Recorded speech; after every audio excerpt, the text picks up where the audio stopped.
a Super Sunday here on WION World of Cricket. I'm Digvijay Singhdeo and I'm joined by Sri Lanka's 1996 World Cup winning coach, Dav Whatmore. Dav Whatmore has also played Test cricket for Australia. He's also been head coach of an Indian team that won the Under-19 World Cup. He's been head of the National Cricket Academy in Bengaluru. He's also coached India A. And that means he is the perfect person to set up India versus Australia. It's the two big guns of world cricket who are going head-to-head in just about 55 minutes from now. We've seen 8 teams.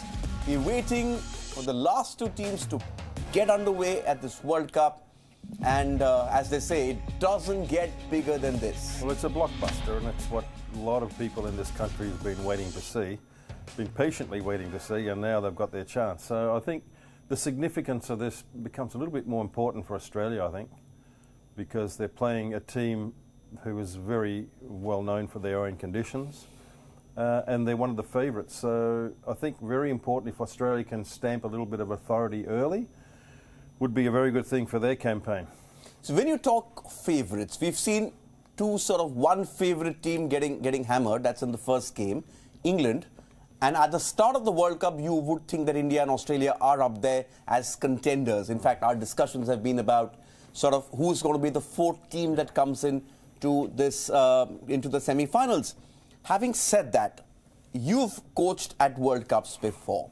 What's the mood in the camp ahead of the first game? Is it one of nervous excitement? How do you deal with players? How do you settle them down? Or do you think that because these two teams are so well balanced out, they've been together for so long, how do they treat it as just another game? Is it possible to treat this as just another game because it's the World Cup? Well, I think the objective is to treat it like another game. It is another game. However, it's a World Cup game. There's a lot. It's easier said than done. It is, quite right. A lot more, perhaps more cameras, a lot of noise, and the build-up has been more than what you probably get in a bilateral. So it is, a few things that are different.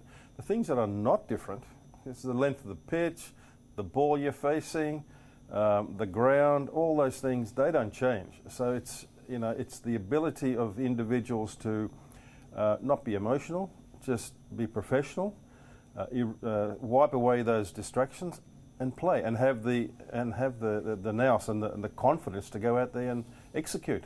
Okay, another thing which is familiar is the ground, because when you look at this Australian squad, almost all of them have played the IPL, and a lot of them have played at this ground as well, so they know this ground. They know that breeze that blows in towards the evening from the beach. They know the conditions all too well. So technically, and they're probably used to the noise as well. Because imagine if they're from the opposite team, say a KKR, like a team you managed, and then they come in to play the Chennai Super Kings, and that stadium's anyway going to be against you. Well, that's right. And lots of players in this tournament have benefited from playing in the IPL, but moreover, this Australian team has been playing India a little bit more often than normal because the rivalry is growing, and they've had the opportunity to play in India.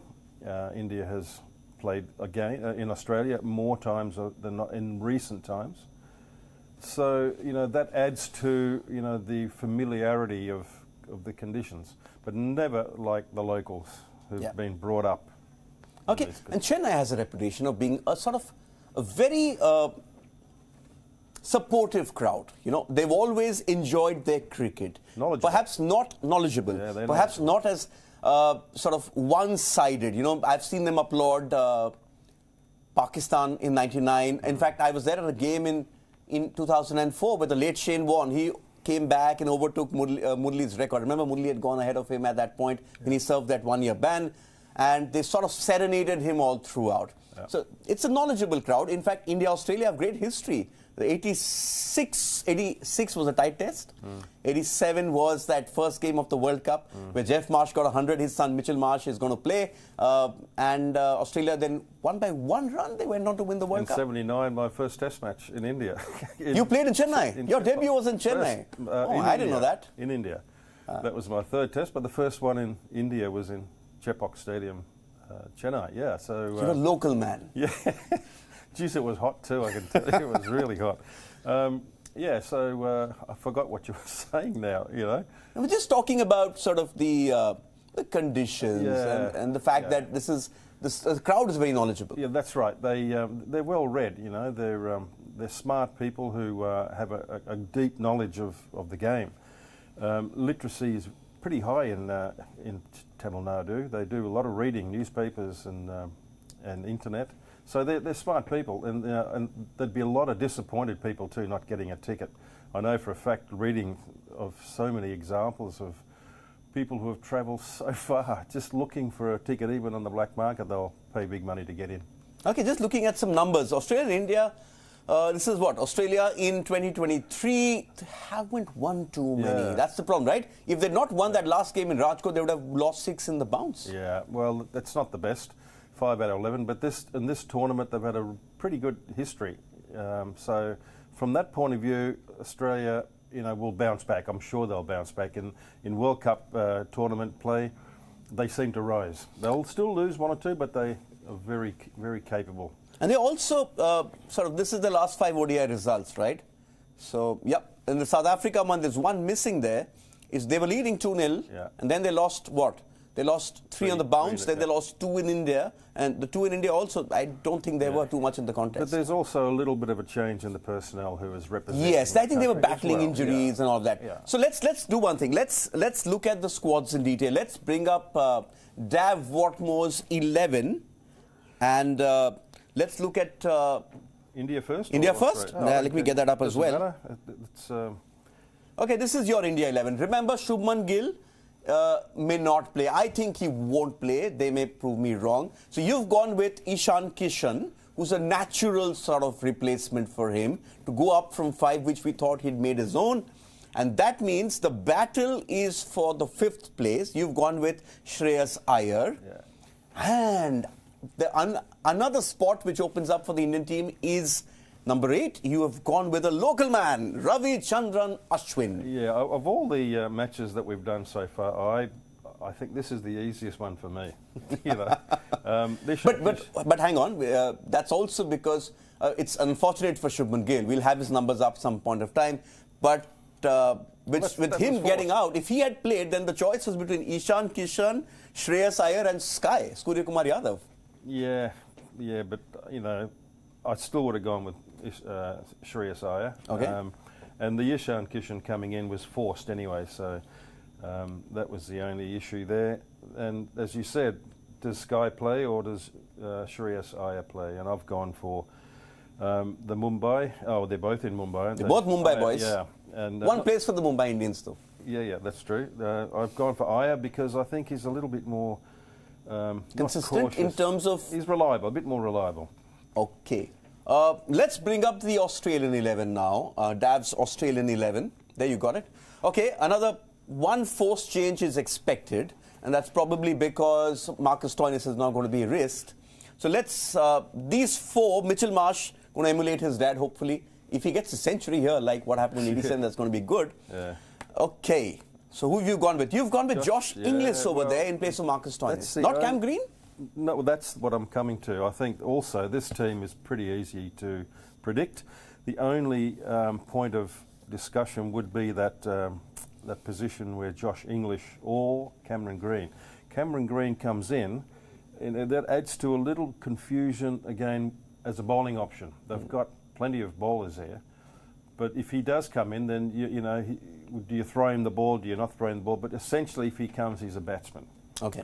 And I think that would be the only point of discussion. The rest, you know, you got 3 quicks in both sides and 3 spinners. This is Chennai. You want to play 3 quicks? You want to play Hazelwood, Cummins, and Stark? Stark's numbers are phenomenal. You have to play him. Marsh is a batsman who can bowl. so he doesn't need to, but he's there if required. Insurance policy. Insurance policy, and you know we're not counting Marcus Stoinis, Sean Abbott. But Stoinis is not fit. That's why we're not looking at him. He's very close, I think, but he hasn't played anything for the last week and a half. And then you've got Travis Head, who's busy rehabbing back in Adelaide, and expecting to join the group fairly soon. So I'm sure he would have been getting some match practice as well. So unlike Stoinis, who's had to rely on net training. Okay. Yeah. Let's look at some key battles, you know. Yeah. And Mitchell Starc has got 49 wickets in over the last 2 World Cups. It's quite impressive, isn't it? Very impressive. In fact, if he gets 22, 23 more, he breaks Glenn McGrath's record. So we looked at a few game changers, right? Yeah, let's look at the key battles. And I want you to hold on this because I'm going to get a bat in for Dav. Rohit Sharma versus Mitchell Starc. Can I have a bat, please? The thing with Rohit Sharma is, Dav, he's got a tendency at times to get caught against a left-arm seamer who's bowling over the wicket. And so how does he sort of get through that? We've had examples of these in the last 3 days anyway. We've had a few left-armers coming in and getting wickets through the gate, bowling batsmen out, or LBW, left-armers. And the principal thing there is, apart from watching the ball, we assume you're going to watch the ball, right? The main point about that is you need to hit the ball with the bat. Now, the ball's swinging, so that adds a little bit of difficulty right from the beginning. But to do that effectively and correctly, to get the bat to hit the ball, it has to be in front of the pad. So if it's wider on the off stump, then you take a bigger step. But if it's coming in, then a small step will enable that bat to easily come in front. It makes it an easier shot to stop the ball hitting you on the pad. Temba Bavuma yesterday, if I remember correctly. That's right. Yeah? And that ball skidded on. That's right. So, you know, that was one example. And but do you also then tell yourself mentally that, okay, I'm not going to hit anything on the leg sides for, say, the first couple of overs with Starc bowls. If I'm getting anything on the pads, which is coming in, okay, I'll sort of ease myself into it, but let's not go across the line and try to flick it for 4. No, not go across the line, but I don't think you should take away your attacking option. If you are in the right position, then any deflection is going to go down 45 degrees, somewhere down there. So, you know, I don't think it's a negative, it's a defensive approach. It's still an attacking approach, but you've got to be wary that you've got to get the bat in front of the pad and look, open up. The more on the offside, the more side on I am. But the more that comes straight, the more you've got to open these hips a little bit, which enables that bat to come easier. So it's more, it's an easier way to play the ball with the full face of the bat and not get hit on the pad and give the umpire a chance to do that. Okay, we saw India struggle against Pakistan in that Asia Cup, and then the next time around, Shubman Gill attacked. So is that why Ishan Kishan comes in? Probably you think that he's been given license to attack, hit the bowlers off their lengths? Well, anyway, I think he's naturally an attacking stroke batter. maker. Yeah, that's right. And he's a left-hander as well. So that helps, you know, the combination left and right. A bowler doesn't like, you know, changing his target area because the targets do change when lefty's on strike and then the right-hander. So that will complement as well, as long as he's able to, you know, to rotate the strike and they have even, they have the ability to get on strike more often, you know, together. Okay, let's get up the next battle. Also a reminder that we're going to keep this going. After toss, we're going to take the questions. Remember, no more is KNOW, no more with Whatmore. All your questions to Dav Whatmore. My colleague Isha Hanspal will take you through all of those comments. We're just setting up the game. Once we have the toss and once we actually know what teams are going to pick, Dav thinks these teams that he's picked are the ones that are going to be on the park out there. So keep watching this broadcast, keep sending in your questions, use the hashtag AskDav or hashtag WIONCricket. There's also a number where you can text in your comments, your suggestions. You want to disagree with the way he's showing how to bat, please feel free. Next one. Pat Cummins, the captain of Australia against Virat Kohli. Now, okay, we all know who Virat Kohli is, right? How much pressure is Pat Cummins under? Because he's what, four games he's been captain of Australia in this format, and people are thinking, should he play ahead of someone like a Sean Abbott, who's actually been playing the format for a year. It's unfair on him. He's probably getting in because he's captain. Well, he's captain, so he has to play. And it's not such a bad play anyway, I don't think. Okay, his figures may be a little bit down to what his normal levels are, but he's more of a seam bowler rather than swing. And I think he'll be exploiting Virat's outside edge.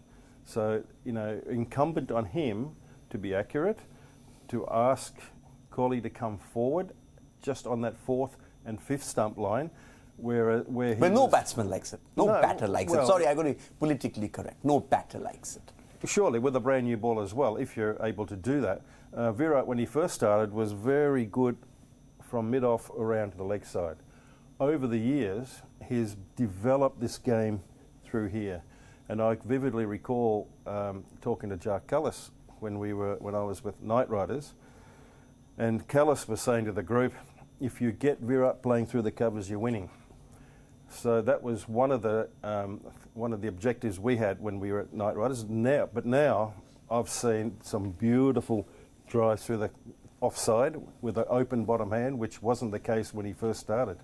So he's good there as well. But I think fourth, fifth stump on a good length and targeting that outside edge. But the thing with Virat, what we saw even against Pakistan, he was struggling.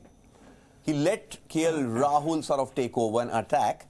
And the thing is, what you don't realize is he may not be murdering the bowling, but he's getting those runs because he's grafting, he's fighting, and he's running hard. Well, sometimes, no matter how good you are, your partner, it's his day. If you can recognise that and give your partner the strike more often, that's best for the team. That's team batting, So we know how good he is. There's no question about that. But there are times when your partner is seeing it really early and he's having tremendous success. So give him the strike. Have a go. Unless you get a really bad ball, you've got to put it away. But essentially, team batting is that you give the strike to your partner because he's on song on that day. Okay, let's take the next one. Next key battle, India versus Australia. In fact, when you look at man for man, they're pretty well-loaded teams. Okay, yeah. KL Rahul versus Adam Zampov's had a bit of a swimming problem. You know what's happened, right? He was swimming and he closed his eyes. He thought he was on a straight line. He went straight into the stairs where you get out of the pool. He's got some facial injuries, but hopefully can. But KL Rahul, IPL giant, there's something about KL Rahul in this Indian team. Everyone seems to love him. He's not able to win fans over, but he's always there. Every captain wants him. Why is that? And what does he do against Zampa, who, remember, last year was the leading wicket taker? Why can't he win fans? He's beautiful to watch. He's a very good player. He was in the academy when I was running that years ago, and as a kid, and even then, he just looked just a class act, and we all knew that he was a matter of time before he plays for Karnataka. He did that, and look where he is now. He's just a wonderful player. Was injured, but came back after a lengthy time, rehabbing, and then what did he get? Runs. He got 100 big runs. Too. Yeah, big runs. So, that spell on the sidelines didn't seem to do him any harm at all. So he's also going to keep for India in this game. Yeah, for the World Cup. Number 4, keeping is okay, no problem. I think he'll, has enough rest. But as a middle order-ish player, he's more than likely going to face some spin, particularly at Chennai. So Australia's number 1 spinner is this guy, and he also is a leg spinner. Takes the ball away again from that outside edge. These are the matchups you try and create, you try and bring into play as a leader. Doesn't mean that an off spinner can't bowl to him. Like if you talk to Ashwin, he'll say, hey, I can bowl to right-handers because he's got exceptional talent. But this guy generally will take it away from the outside edge, and you have to be disciplined to continue to play through that offside, which he can do. Okay, let's move to the next one. Let's go to the key battle number 4. Okay, that's coming up on your screen. Which is Jasprit Bumrah again, coming back after a break against David Warner, who's playing his last World Cup. Yeah. Both phenomenal talents. And he's in a bit of form, Warner. He's averaging pretty good runs at the moment. So yes, obviously what Bumrah will try and do, I think, and that would have been discussed in the bowling group. He's vulnerable with that outside edge again. Yeah. You must be able to take the ball away, which he does, to entice Warner. So that's an in-swinger from him, which is effectively... For the right-hander. For the right-hander. This is an outswinger. Outswinger for Warner. For the lefty. And Warner sort of has this tendency to fish outside the off stump. Yeah, and sometimes he, instead of leaving it, he pushes his hands a little bit too far on occasions. And then when he looks at the replay when he gets out, you must go, man, I could have left that ball, So as an opening batsman, in any batsman really, the key is to know where your off stump is. If you know where your off stump is, and the only one thing will do it for you, it's not your eyes. You can't be looking here and then, it's your back leg. So if your back leg is moving in the right direction, you know where that off stump is and what to play and what to leave. And the thing with Bumrah is, you've got him in against Davy Warner, but he's going to be crucial for India in the perhaps at a phase at 30th to 35th if they've got off to a flyer, and then he's going to come in for, say, 3 overs at the end. That's right. All these fast bowlers have to do both. They have to not just use the new one, but they also got to be prepared to come and fulfill another role. It could be right at the end, it could be in the middle where you're expected to make inroads and get a wicket for the team.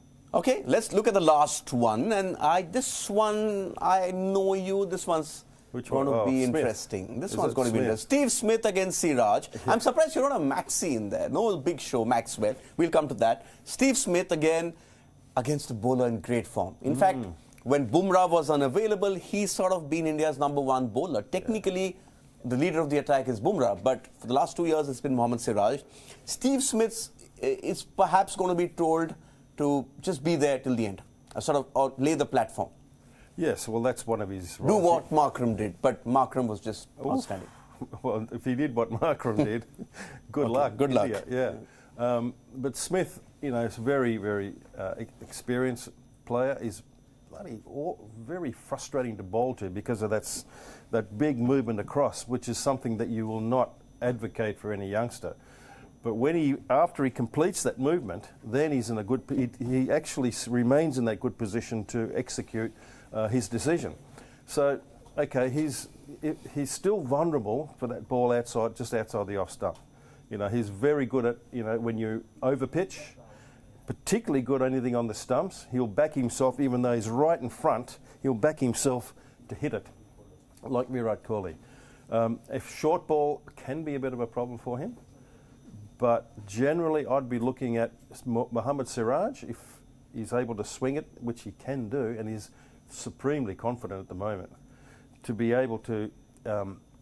He did both against Sri Lanka. He got it to go out. He got it to come in as well. Yeah, he can do both. And if he's able to disregard all that big movement across and still be disciplined enough to direct it at that third stump moving away a little bit, I think that's the way to go. Okay, let's look at, we've done these key battles, but I want to talk about who, in your opinion, we're 3 minutes away from the toss, so I'll be making my way out pretty soon. Game changers for you? Maxwell for Australia, definitely. Yeah. No Shubman Gill for India, so who do you think is India's game changer? Clearly your team didn't have Surya Kumar Yadav. No, it didn't, but it could be one of 2 or 3, I suppose, whoever's batting at the time, but we haven't spoken much about Hardik Pandya. Yep. He's batting at that number 5 or 6 position, and if he's able to get a start and just motor on a little bit, he can clear the boundary by yards. So he could be also a game changer for you in putting that icing on the cake. I'd rather fancy the Indian batters will do okay at the top.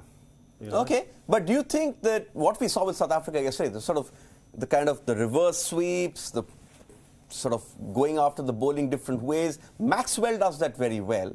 I'm not sure the likes of Pandya or Shreyas Iyer are equally adept at sort of playing all over, sort of back where you don't expect it to go. No, but they can still be effective, right? Shreyas Iyer can be very effective, but he can clear the boundary, but he needs time at the crease. A lot of these very good players who are technically good, they can also hit sixes, but they can't do it early. They have to spend some time at the crease, and then they can, do all sorts of tricks and hit the maximum shots. Good bowling attacks. Both teams have good bowling attacks. Both teams have good batters. Where do you think this game is going to be won as we build up to the toss? And in a short while, we'll have all of that. We'll have the teams. My colleague Ishan Spal is going to take this over. Where do you think the game's going to be won? I think the game could be won by Australia if they're able to negotiate spin. And you think India will play 3 spinners, right? Oh, yeah, I think Kuldeep, so. Yeah. Ravindra Jadeja and Ashwin. Particularly in Chepak, yeah, I think they will. The faster bowlers, particularly if you're batting first, needs to negotiate the new balls. If you're batting second, same thing. But I think there's going to be a fair amount of spin directed and bowled in this match. So I think if Australia can, first of all, keep them down to a target that they can get, they have to negotiate spin correctly. Okay. Very quickly, before I get off, win the toss, what do you do? Win the toss, I think we should have a bowl first for sure. That's what the format is. Yeah. Okay. Just before I get off, final thoughts, Dav. What are both teams telling each other? What are the coaches telling the teams ahead of this game? What are they saying, say, half an hour from now? He's headed out for the toss, the captain headed out for the toss. What's that final pep talk you give to your team? No, the pep talk is for the captain just before they go out. The talk all happens earlier. If you have to rely on speaking to the players in a group and giving instructions at this late hour, I think it's a little bit too late. So what they needed to have done is cover their bases. They would have had, the interest group meetings, what I call it. Batsmen come together and have a look at what the potential bowlers are in this particular game. The bowlers will come together and have a little chat about their batters, who the batters will be, and the likely conditions. And they would make their plans in that way. And then maybe a general meeting. I personally hate long meetings, just to to finalise a general sort of plan of attack and to keep things as smooth as you possibly can, because there's enough pressure out there. You don't need to put more pressure on. So keep it simple and take pressure off.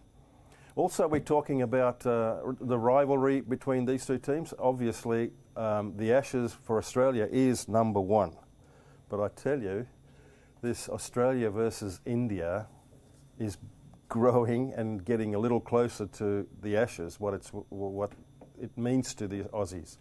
So there you have it. The Indian team has had more opportunities to play in Australia, against Australia, and Australia also has been visiting India a little bit more often of recent times, and the rivalry is growing, and it's going to be shown today in the first game for these two sides anyway in the World Cup.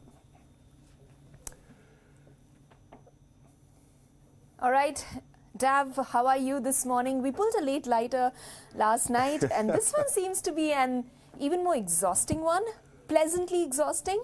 2 huge titans coming head-to-head with each other at the MA Chidambaram. Absolutely, it's a blockbuster, as we said. And a lot of fans have been waiting for this. Mm-hmm. People who have come to the ground, and we're having the toss, and I think India won the toss. So I'm not sure what they're doing, but they've been very patient. They've come to the ground expecting a great game, and I think they'll get it. I love putting you in this spot, but then would you be able to tell us what should India be doing? I know Digvijay just asked you this question, but just for the sake of our viewers, if you could tell us, India does win the toss, Australia won the toss. No, I think that was the second interview. Mm-hmm. I think the second interview. Australia won the toss. Yeah, Australia won the toss and elected to bat first. Okay, good call. Yeah, I thought maybe they'll have a bowl first, and to ensure that the spinners have a dry ball to hold. Mm-hmm. However, that's not to be, but they have their plans and their reasons, and they do like to set a total. Sometimes teams find it a little difficult to know how to set a competitive total. This team is pretty good at it too, as their record in World Cup suggests. Also, the record at this particular stadium suggests, when going against India at MA Chidambaram, Australia has been the most successful team of the two. Has it? Great. Yes, it has. That's good to know. It has. Also, interestingly, we saw a bit of rain in Chennai yesterday. You think that should change things a little bit? If so, how and in which team's favour? Yeah, well, I know just a little bit south is where I live, and I know I'm in the phone every day. It's been hammering rain, you know. The monsoon have come just a touch early, and it's a lot of water, sheets of water coming down. It's not far from Chennai, so maybe, you know, there was some a downpour or two, but I'm pretty sure they would have covered their wicket, and it looks pretty good. And whether it favours either team, I'm not sure, Isha. You know, I know that the Australians would have been well prepared in knowing what they wanted to do if they had to win the toss and bat, which they've done. I'm pretty sure they're prepared. Are we still waiting, or do we have their playing 11 yet? I guess, yes, that's a team. We have Rohit Sharma, Ishan Kishan, Virat Kohli. Yeah, so Ishan Kishan, Iyer, Shreyas Iyer is the one. Yeah. We were a little KL bit... Rahul, Pandya. You have to forgive my eyesight from here. Jadeja, Ashwin, Yadav, Bumrah, and Siraj. Siraj, yeah. So Siraj, it's what we discussed. Call. Yeah. The only point of contention was whether Shreyas Iyer would play instead of Yadav, Surya Kumar Yadav, but they've gone for Shreyas Iyer. And of course the forced change of Ishan Kishan coming in because of the ill health of Shubman Gill. We're just going to pull up the squads. No, I don't have it on me. Okay, here we go. That's Australia. Okay. Warner. Smith at 3. Labuschagne 4. Marsh Smith, Labuschagne, Cameron Green, Alex Carey.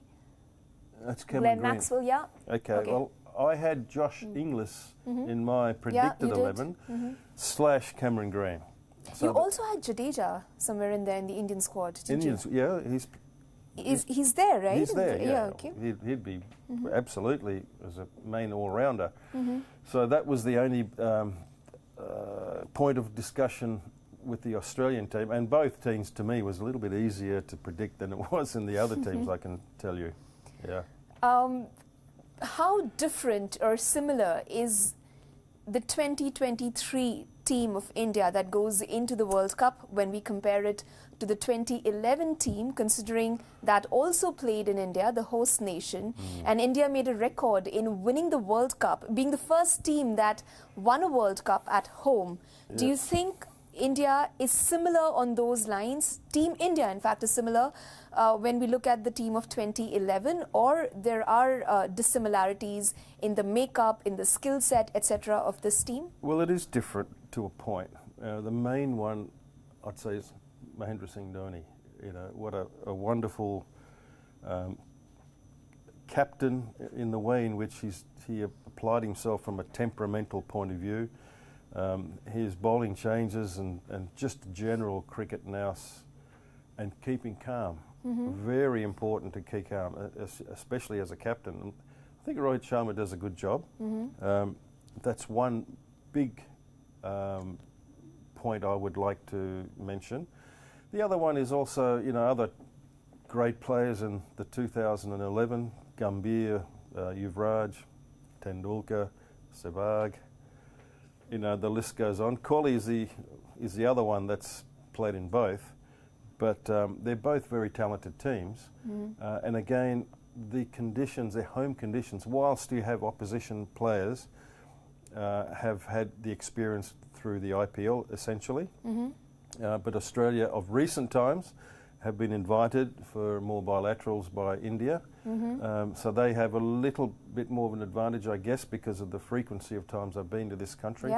I feel that India know their conditions as a home team. They've been brought up with it.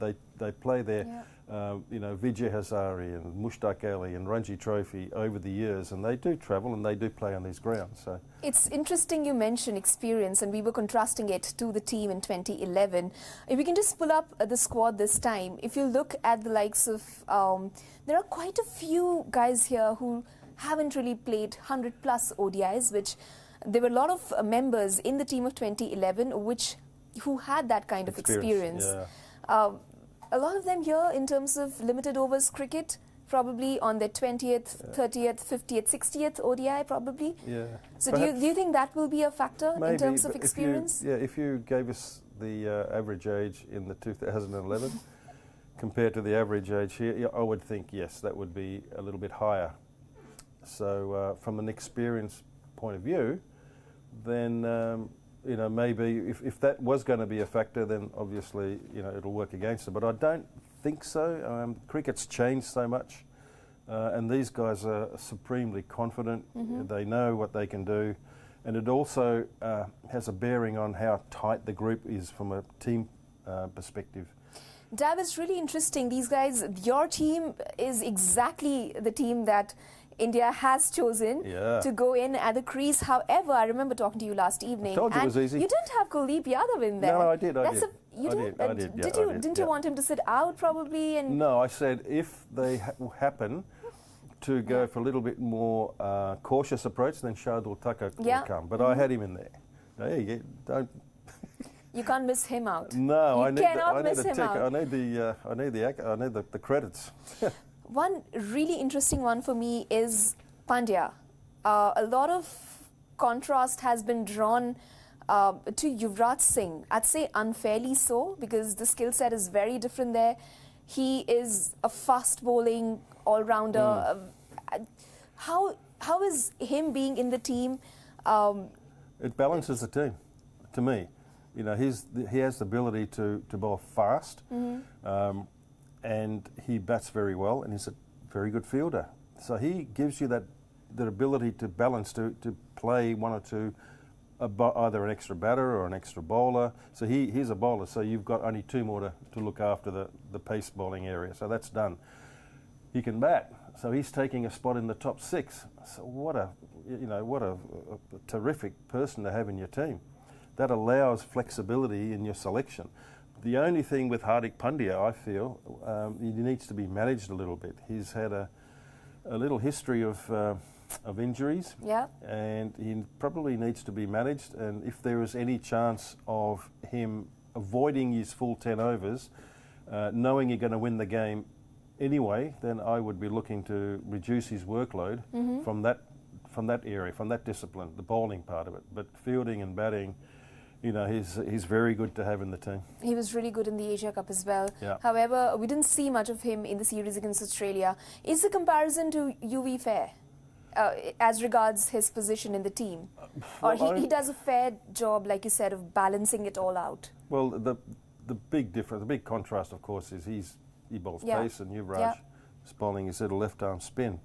But so a little unfair in that respect, but they both give you the same sort of thing as I was talking about, the ability to bowl your 10 overs and the ability to clear the boundary, which both can do. And certainly Yuvraj Singh has shown and excited many, many fans in his career.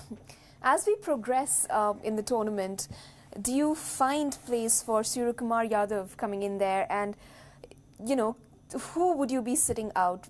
Would you have Shreyas Iyer sitting out, or... No, actually that just leaves... You would. It's always been...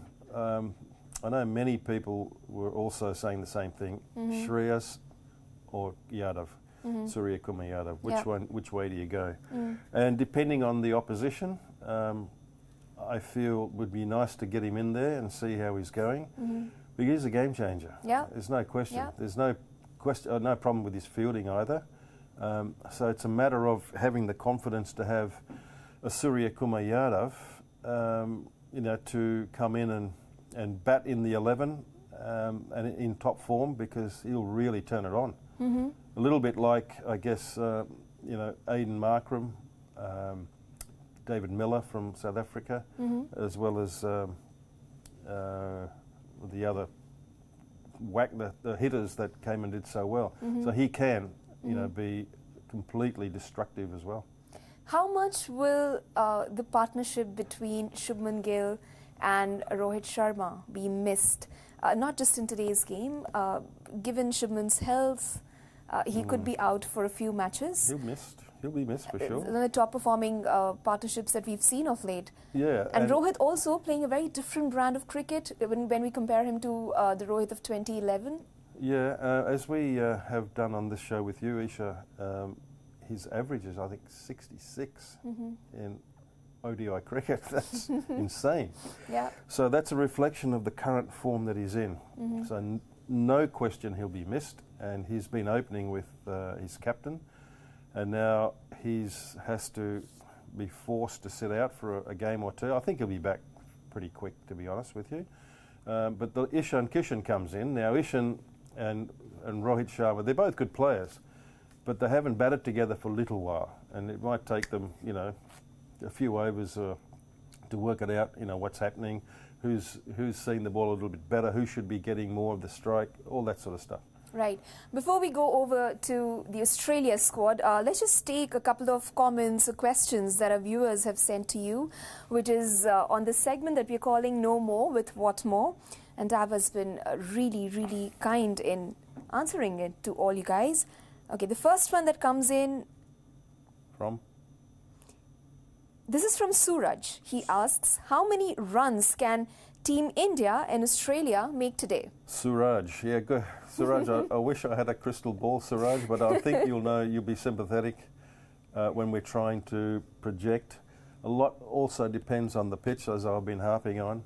But I would suspect that it's not going to fly like we saw the other day. I'm fairly sure of that. So totals, maybe not as big as 354, but I think high 200s, maybe even close to 300. Maybe a winning total today. Support for your playing 11. Rohit says Dav's India 11 can be true. Sam says jeetega bhai jeetega, India jeetega. Obviously a lot of India fans there. Okay, so this one is from Yoda. He says Mitchell Starc can be Australia's game changer for today. Do you agree with him? I do. We've been we've been talking about him as a potential bowler for Australia, where you can make inroads early against the opposition, and I'm sure that his history, his figures in this competition, the last two anyway, have been wonderful. So if that's any indication of the way he's going to perform, then that call is correct. He can certainly be a thorn in the Indian team and the others. Let's go over to the squad of Australia. If you can just pull up the playing 11 Warner, graphic. Marsh, Smith. Warner, Marsh. And let's not forget, Marsh only got his opportunity because Travis Head was injured. Yeah. So he's grabbed that opportunity with both hands, and he's made that position his own. So, you have a lefty and a righty opening. Steve Smith, a very experienced player. At number 3, number 4, Marnus Labuschagne, who can be a floater depending on how many wickets go or if there aren't any wickets. Cameron Green comes in against what I thought may happen with Josh Inglis. And he's a very good player, no question. He can also, chip in with the ball if required. Then you have Glenn Maxwell next, Alex Carey to follow, and then you got the bowlers. Cummins, Starc, Hazelwood, and poor old Adam Zampa. He always brings up the rear at number 11. He's not the best batsman at all. Yeah, 3 quicks and 4 quicks, and 3 spinners. So plenty of options. A word on Cummins' captaincy here. Yeah, I think he's a pretty good captain, to be honest with you. His figures doesn't suggest that at the moment, but his win-loss ratio. But he's got a good team, and some of those games also he didn't have the full team.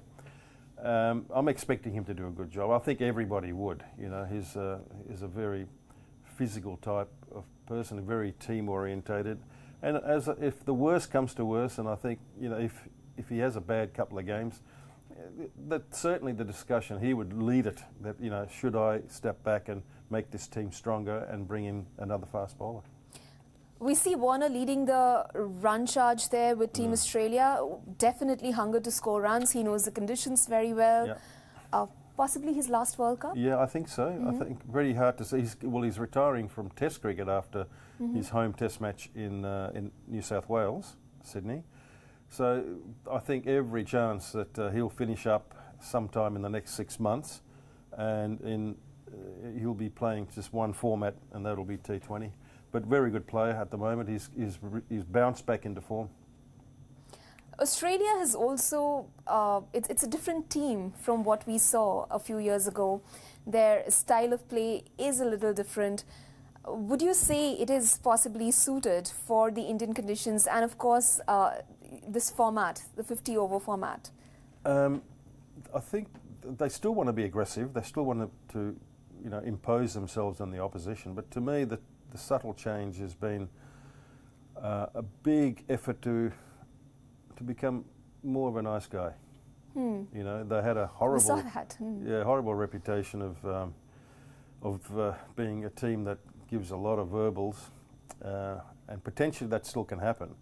But I think they've worked really hard over the years to have an image change, into a team that plays it tough, but they play it fair, and they make every effort to be mates as often as they possibly can. Now, the IPL helps with that because you are playing with a number of players in your team that are generally opponents in bilaterals. So you get to know them a little bit better, and you have more of an appreciation of different cultures. But moreover, I think they've made a real effort, Isha, to have a slight change of their image in international cricket. It's interesting you say that because what one believed for many years is that the Aussie aggression was what won them matches many a times, because they were go-getters. They would just go out there. And so do you think this change in attitude would probably not be best suited for the go-getter attitude, or do you think it works in their favour? I think in this day and age, lots of things have changed, and I think that's a good way to approach it now. No question, in the past, the good old days, where they were able to break concentration of the opposition players by excessive verbals, indirectly, it may be, but they were very good at it, and especially under that helmet. You can't see the lips go too much, but it's flying out of there, and they were past masters at almost like creating, and then and the other person retaliating and looking bad. Yeah. While we stay with the winds of change, this one comes in from Sahil from India. He says Rohit Sharma was dropped from the World Cup squad in 2011 and now leading the side at home, a true journey of ups and downs. He can be the first double-ton batter ever in the World Cup. Why I contrast that with winds of change is because he's also a different Rohit we see now. He's more risk-taking, probably doesn't mind giving his wicket away if the team requires it. Do we really see a double ton coming from him? Well, he's done it, hasn't he, in the past?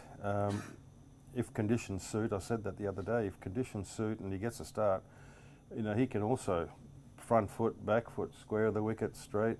He's got it all too. So, and he does it. He seems to do it with minimum effort. And the short answer, yes, I think he can if the conditions are right.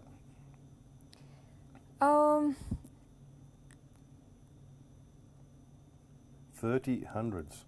Yeah, that's an impressive number. That is an impressive number. So, of course, another Indian fan there, Gurshan from India, who says, Australia is a strong team, but India will manage to win. Jack says that there is so much cricket these days that people have started not watching even the World Cup. Cricket has lost its taste. Would you agree with that, Dav? I think World Cup has a charm of its own. Yeah. And yes, there has been a lot of competitions going on, a lot of options to watch, particularly T20. Lots of these franchise tournaments have popped up all over the world, and they continue to increase. So if you really want a dose of it, you can easily find it. So if you've been watching a lot of that stuff, then maybe you might be a little bit sick of it. But I think this one's a special tournament. It's a special format too that teams don't often give a lot of importance to, but it is important now. Also, there's a generation of people that have grown up not watching ODI cricket. The likes of me did. They actually, the first cricket match they probably watched growing up was a T20 game. Yep. Given that background, do you think ODI has metal worth its salt to actually sustain in the given environment? Yeah, look, you're right. There's the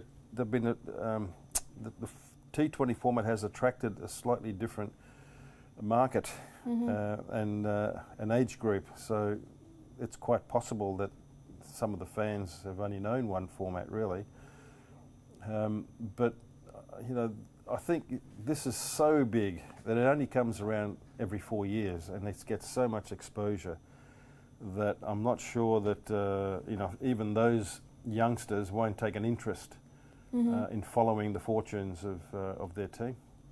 We also conducted a few polls. The first one being, who is the best Indian spinner that we see going into the World Cup? Is it Ravichandran Ashwin, Kuldeep Yadav, Ravindra Jadeja? Before we get the results, I have requested for the results to be sent in. Who, in your opinion, is the best spinner India has? Well, the best all-rounder is Jadeja, so let's, you know, keep him out of it, because he's a wonderful spinner and a batsman, so he comes under that all-rounder category. I'm looking at either Ashwin or Yadav, and they're both totally different bowlers. So that's a toughie, you know. For me, though, all-round ability to bowl lefties and righties, my heart and head goes for Ravichandran Ashwin. If we were to really try to look for a needle in the haystack and find out what is that one problem that ails Team India to begin with, and then we'll come to Australia.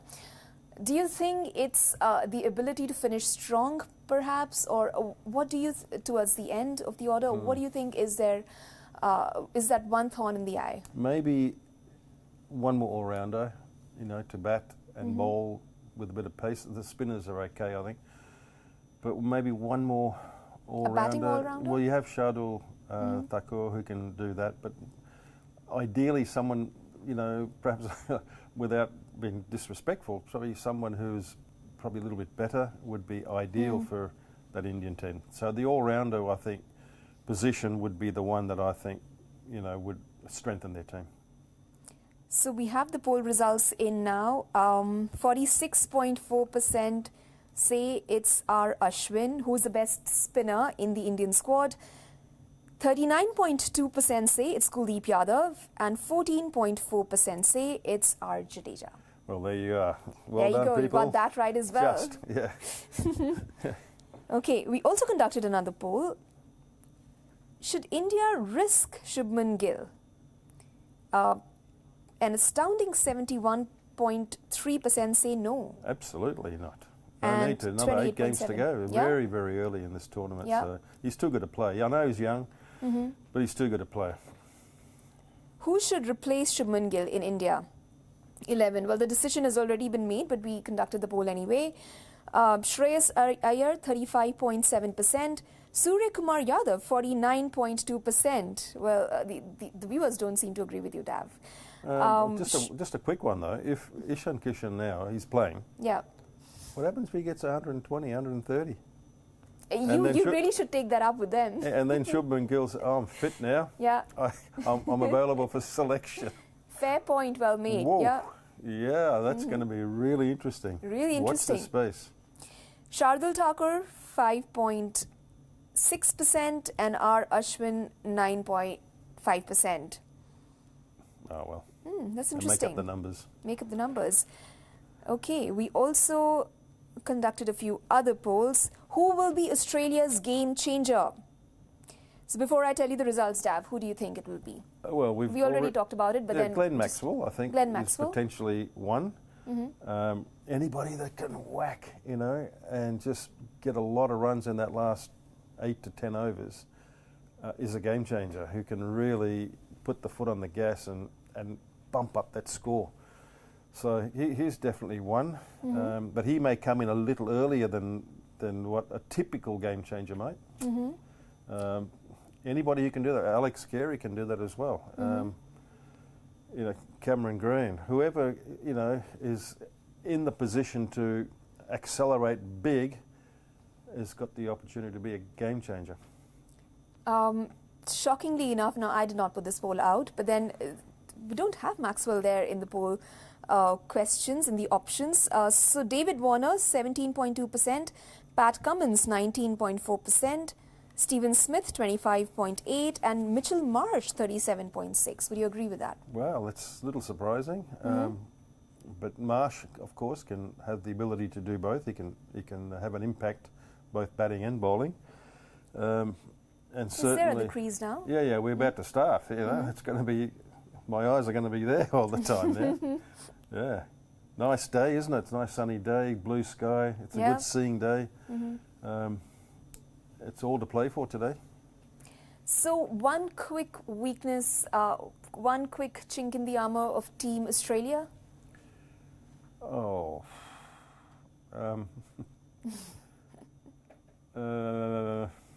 Where do you think they'll have to be a little careful? Well, there's got to be a little careful with the conditions, I think, from place to place. I know that they've played a bit here. Also, they've had a good record, though, at the stadium. Well, that's right, yeah, but I think, you know, understanding and playing to the conditions, we've seen a couple of teams guilty of not doing that, particularly when it's a little bit harder. So I'd like to know that they're able to, you know, assess the conditions if it's a little bit harder and then play accordingly. And for Team India, you said it was? What was that one week? The all-rounders, correct. Yeah. Okay, so Dav, how soon do you think we should be back in the studios for the mid-innings? Where do you think the first innings total reaching?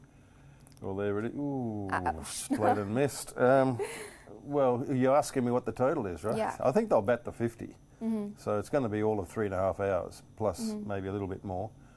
And what the total will be? Well, I'm suggesting it will be high 200s, maybe 300. 300. Perhaps. You've been pretty accurate on most days.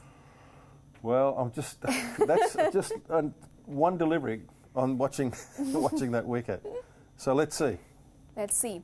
All right, that's it from us for now on World of Cricket, but we'll be back very soon. It is the big match. It is India versus Australia. Dav and I, and perhaps even Digvijay will be joining in a few hours from now. Enjoy the game.